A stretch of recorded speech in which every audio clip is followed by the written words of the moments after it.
Okay, are you ready for chapter 2 of George's Marvellous Medicine? This chapter is called The Marvellous Plan. Now I think that chapter maybe gives away a little bit of what you think might happen next. I think he's going to have a plan. Let me show you the picture, it might help you think about it more too.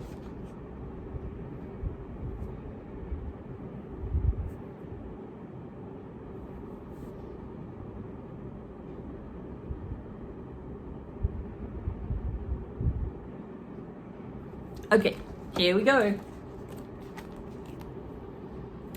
George sat himself down at the table in the kitchen.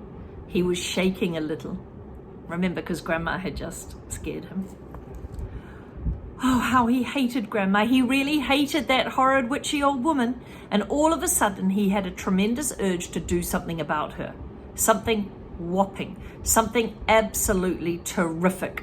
A real shocker. A sort of explosion of some sort. He wanted to blow away the witchy smell that hung about her in the next room.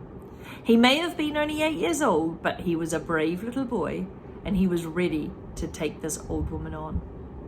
I'm not going to be frightened by her, he said softly to himself, but he was frightened, and that's why he wanted to suddenly explode her away. Well, not quite away, but he just wanted to scare her a little bit. Very well then, what should it be?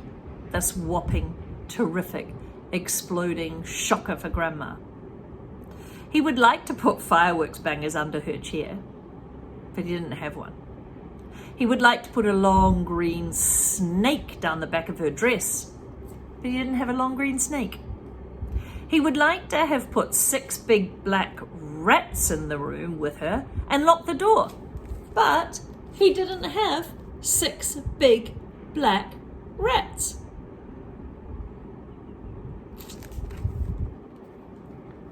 As George sat there pondering, that means thinking, this interesting problem, his eyes fell upon the bottle of Grandma's brown medicine standing on the sideboard. Rotten stuff it seemed to be. 4 times a day, a large spoonful of it was shoveled into her mouth, and it didn't do her the slightest bit of good. She was always horrid after she had it, and as she had been before. The whole point of medicine, surely, was to make a person better.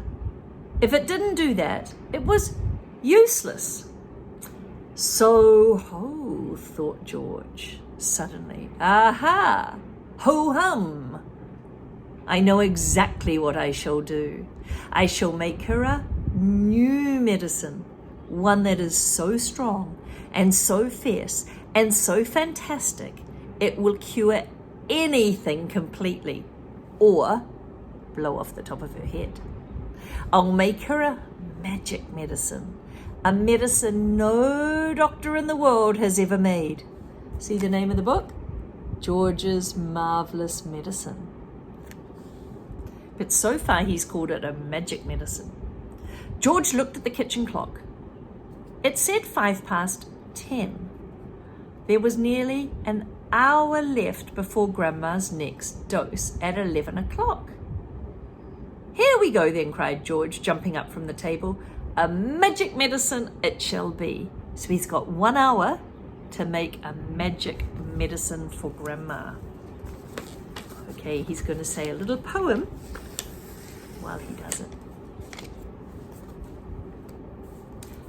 I'll pause and you see if you can fill in some of the words in the poem. So give me a bug and a jumping flea, give me 2 snails and lizards 3, a slimy squiggler from the sea and a poisonous sting of a bumblebee, the juice from the fruit of a jubjub tree, the powdered bone of a wombat's, did you say knee? 100 other things as well, each with a rather nasty smell.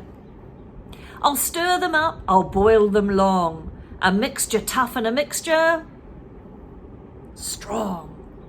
And then hey ho, and down it goes, the nice big spoon. Hold your nose.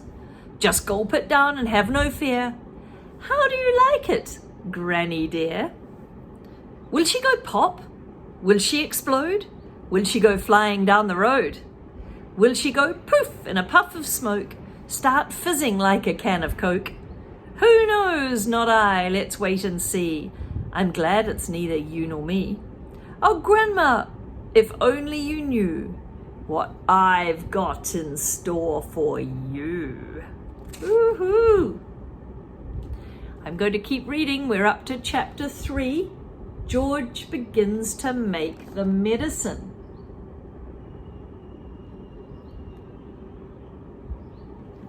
Let's see if this is going to be marvellous. George took an enormous saucepan out of the cupboard and placed it on the kitchen table. George! Came a shrill voice from the next room. What are you doing? Nothing, Grandma, he called out. You needn't think I can't hear you just because you've closed the door. You're rattling saucepans. I'm just tidying the kitchen, Grandma. There was silence. George had absolutely no doubt whatsoever about how he was going to make his famous medicine. He wasn't going to fool about wondering whether to put in a little bit of this and a little bit of that.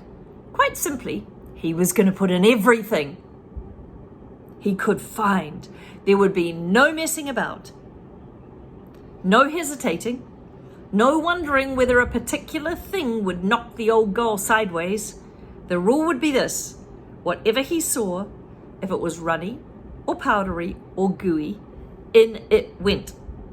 Nobody had ever made a medicine quite like that before. If it didn't actually cure Grandma, make her better and stop being so grumpy, then it would anyway cause some exciting results. It would be worth watching. George decided to work his way around the various rooms one at a time and see what they had to offer to put in the medicine. He would first go to the bathroom. There was always lots of funny things in the bathroom. So upstairs he went, carrying the enormous 2-handled saucepan as he went. Going to the bathroom, remember? In the bathroom, he gazed longingly at the famous and dreaded medicine cabinet. But he didn't go near it. It was the only thing in the entire house he was forbidden to touch. Is that the same in your house? You mustn't go near the medicine. It can be really dangerous. He had made a solemn promise to his parents, like you, about this, and he wasn't going to break a promise. There were things in there, they had told him, that could actually kill a person. And although he was out to give Grandma a pretty fiery mouthful, he didn't want a dead body on his hands. George put the saucepan on the floor and went to work. Number 1 was a bottle labelled Golden Gloss Hair Shampoo. He emptied it into the pan. That ought to wash her tummy nice and clean. He took a full tube of toothpaste and squeezed out the whole lot, like one long worm. Maybe it will brighten up those horrid brown teeth of hers. There was an aerosol can that said Super Shaving Foam. Belonging to his father. George loved playing with cans like that. He pressed the button and kept his finger on it until there was nothing left. A wonderful mountain of white foam built up in a giant saucepan. With his fingers, he scooped out the contents of a jar of vitamin-enriched face cream. Some cream, some moisturizer. And in went a small bottle of nail varnish. If the toothpaste doesn't clean her teeth, that will paint them red roses. He found another jar of creamy stuff labelled hair remover. George tipped it into the saucepan. There was famous dandruff cure, powder for cleaning false teeth, Nevermore deodorant spray. She could use plenty of that. She's really smelt bad. George said as he sprayed the entire canful into the saucepan. There were lots of other things he put in there. There was a bottle of perfume with flowers of turnips. It smelled of old cheese, and it went in. He found lipsticks, and then he went to the bedroom. The bedroom had nothing more to offer, so George carried the enormous saucepan down again and trotted into the laundry room where the shelves were full of all kinds of household items. This is the laundry room where you do your washing.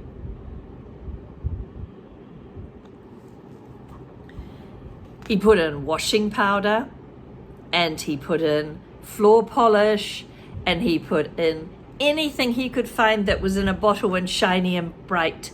He scooped the orange-coloured waxy stuff out of the tin and plonked that in the pan. He found something that said, keep well away, for dogs, keep well away from the dog food, because this powder, if eaten, will make a dog explode. Good, said George, pouring it into the saucepan. He found a box of canary seed. Oh, perhaps it'd make her sing, he thought. Next, George explored the box with shoe cleaning materials. Well, now he thought, Grandma's medicine is brown, so my medicine must also be brown, or she'll smell a rat. So he had to make his medicine the same color as hers, or she would notice. And we use an English expression, we say, I smell a rat. It means, I detect there's a problem here. I think something's going wrong. So he doesn't want her to smell a rat. The way to colour it, he decided, would be with the brown shoe polish. He scooped it out with an old spoon and plopped it in the pan. He would stir it up later. Back in the kitchen, George put the huge saucepan on the table and went over to the cupboard and served as a larder, like a pantry where you keep your food. The shelves were bulging with bottles and jars of every sort. He chose the following and emptied them one by one into the saucepan. Are you ready? 1 tin of curried powder, 1 tin of mustard, a bottle of extra hot chili sauce, a tin of black peppercorns, a bottle of horseradish sauce. Whoa, that's really spicy. Do you know wasabi? Sometimes you have it with your sushi. There, he said aloud. That should do it. George, came his screechy voice from the next room. Who are you talking to in there? What are you up to? Nothing, Grandma. Absolutely nothing. Is it time for my medicine yet? No, Grandma. Not for another 30 minutes. Well, just see you don't forget. Oh, Grandma, I promise I'm not going to forget your medicine. Turn to the person next to you and say what you think is going to happen next.